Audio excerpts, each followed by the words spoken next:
Viewers, आज हम करेंगे कक्षा 10वीं गणित प्रश्नावली 2.2 के उदाहरण का प्रश्न। और यह बहुत ही महत्वपूर्ण है क्योंकि अधिकतर एग्जाम में उदाहरण के क्वेश्चन आते हैं। तो जो भी उदाहरण के महत्वपूर्ण प्रश्न होंगे वह हम करते हुए चलेंगे। तो प्रश्न है, द्विघात बहुपद x की घात 2 धन 7x धन 10 के शून्य ज्ञात कीजिए और शून्य को तथा गुणांकों के बीच के संबंध की सत्यता की जांच कीजिए। तो इसके हम शून्य ज्ञात करेंगे। शून्य ज्ञात करना बहुत ही आसान है और उसके जो शून्य को और गुणांकों के बीच के संबंध की सत्यता की भी हम जांच करेंगे। तो ये सवाल करते हुए हम समझ भी जाएंगे कि शून्य कैसे ज्ञात करना। तो शुरू करते हैं। सबसे पहले हम यहाँ लिख देते हैं हल। तो हमें जिस बहुपद के शून्य ज्ञात करने वह लिख लेंगे। तो बहुपद है x की घात 2 धन 7x धन 10। ठीक है, इसके शून्य ज्ञात करने के लिए जो बीच वाली संख्या है इसे ऐसे दो भागों में बांट देंगे। ठीक है, बीच वाली संख्या है हमारे पास वह है 7x। ठीक है, 7x को ऐसे दो भागों में हम बांटेंगे कि यदि उन दोनों भागों का गुणा करें, ठीक है, गुणा करने पे ये जो दोनों आसपास वाली संख्या है इनका गुणा आ जाना चाहिए। तो गुणा में क्या आ जाना चाहिए, x का वर्ग गुणा 10, मतलब 10x का वर्ग गुणा करने पे हमें मिलना चाहिए दो संख्याओं से। और यदि उन दोनों संख्याओं का जोड़ या घटाव करें, ठीक है, या तो जोड़े या घटाव करें तो बीच वाली संख्या ही हमें मिल जाए, मतलब 7x मिल जाए। तो हमें 7x को ऐसे दो भागों में बांटना है कि यदि उन दो भागों का गुणा करें तो हमें 10x की घात 2 मिले और यदि उन दो भागों का जोड़ या घटाव करें तो हमें 7x मिल जाए। तो ऐसी दो संख्याएं क्या हो सकती है, हमें सोच के निकालना पड़ेगा कि गुणा करने पे 10 आए और जोड़ या घटाव करने पे 7 आए। तो 10 के लिए जो संख्या होती है वह होती है 5 दूना 10। हमें आसानी से समझ में आ जाता, 5 दूना 10 होता है। तो वो 10 संख्या 5 और 2 हो सकती है क्योंकि 5 और 2 7 हो जाएंगे। तो हम वो दो संख्या ले लेते हैं 5x और 2x। तो 5 दूना 10 हो जाएगा गुणा करने पे 10x का वर्ग, और यदि इन दोनों को जोड़ देंगे तो 5 और 2 7x हो जाएगा। तो दो संख्या हमें मिल गई। हम यहाँ पर इसको हल करना शुरू कर देंगे। x की घात 2 धन 7x को हमने दो भागों में बांट दिया है। तो 5x धन 2x धन 10।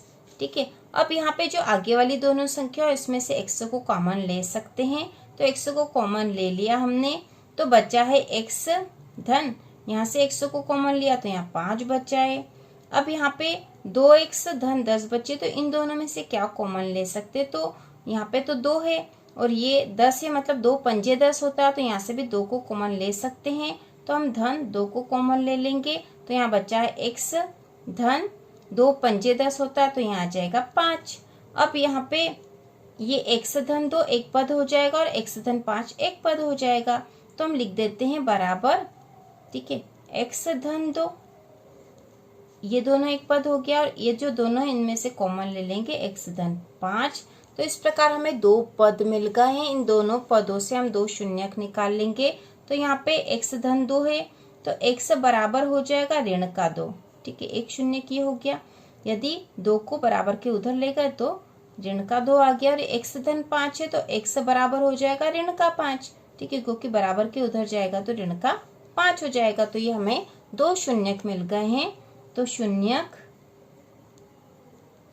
बराबर ऋण 2 तथा ऋण 5, ये दो शून्यक मिल गए हमें। अब हमें शून्यकों तथा गुणांकों के बीच के संबंध की सत्यता की जांच करनी है। तो हम यहाँ लिखेंगे शून्यकों तथा गुणांकों के बीच के संबंध की सत्यता की जांच करने पर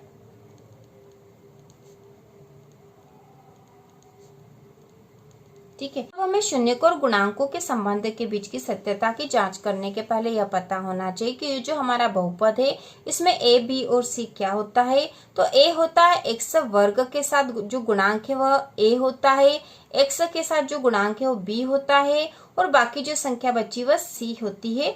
तो हम यहाँ पे लिख देंगे बहुपद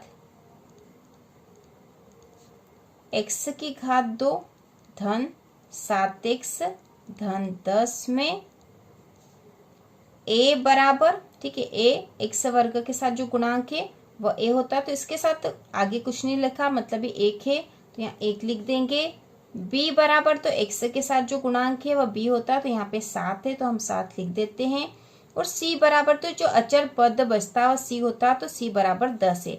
तो हर बहुपद में यही होता है, a b c, x वर्ग का गुणांक a, x का गुणांक b और जो अचर पद है वह c होता है। तो यहाँ पे a बराबर 1 है, b बराबर 7 है और c बराबर 10 है। अब हम आगे करेंगे, तो हम यहाँ लिखते हैं शून्य को का योग बराबर, तो शून्यकों का योग होता है अल्फा धन बीटा, ठीक है। अल्फा और बीटा से हम शून्य को प्रदर्शित करते हैं, ठीक है। शून्य को ही अल्फा और बीटा कहा है। जैसे ये 2 शून्य के, तो ये अल्फा हो गया है, बीटा हो गया है। तो इसी प्रकार ये 2 शून्य के, तो ये कुछ अलग नहीं है, हमने शून्य को ही प्रदर्शित करा और इसी तरह से प्रदर्शित करते हमें पता होना चाहिए। तो अल्फा धन बीटा बराबर होता है ऋण b बट्टा a। अब अल्फा धन बीटा मतलब हमें तो शून्य पता है, शून्य के ऋण 2 और ऋण 5, तो हम अल्फा की जगह ऋण 2 लिख देंगे, धन बीटा की जगह ऋण का 5 लिख दिया हमने, बराबर ऋण b के स्थान पर 7 है और ये ऋण का आएगा 7 बटा a के स्थान पर 1 है। अब यहाँ पर ऋण 2 और ऋण 5 ये दोनों जुड़ जाएंगे, तो चिन्ह तो ऋण का ही रहेगा, लेकिन ये हो जाएंगे 5 और 2 7, तो ऋण के 7 हो गए हैं, बराबर ऋण का 7, नीचे बटे 1 से कोई फर्क नहीं पड़ता। तो ये दोनों संख्या हमें बराबर प्राप्त हो गई, मतलब यह है कि शून्यकों का योग सही है। इसके बाद हम लिखेंगे शून्यकों का गुणनफल बराबर अल्फा गुणा बीटा बराबर होता है c बटा a।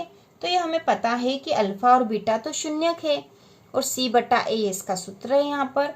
तो अल्फा गुणा बीटा की जगह हम लिख देंगे शून्यक, तो शून्यक हमें मिल गए थे ऋण 2 ऋण 5, तो हम यहाँ लिख देंगे ऋण 2 गुणा ऋण 5 बराबर c के स्थान पर लिख देंगे, तो c हमने मान निकाला, c है 10 बटा a, तो a का मान है यहाँ पर 1, तो हम यहाँ लिख देंगे 1 बराबर 5 का 2 में गुणा करेंगे तो 5 दूना 10 हो जाएगा और ऋण का ऋण में गुणा होगा तो धन हो जाएगा, बराबर यहाँ पे है 10 बटा 1 से कोई फर्क नहीं पड़ता, तो ये 10 बराबर 10 हो गया है। तो शून्यकों का गुणनफल भी सही है, शून्यकों का गुणा भी सही प्राप्त हो गया है। अतः हमारी जांच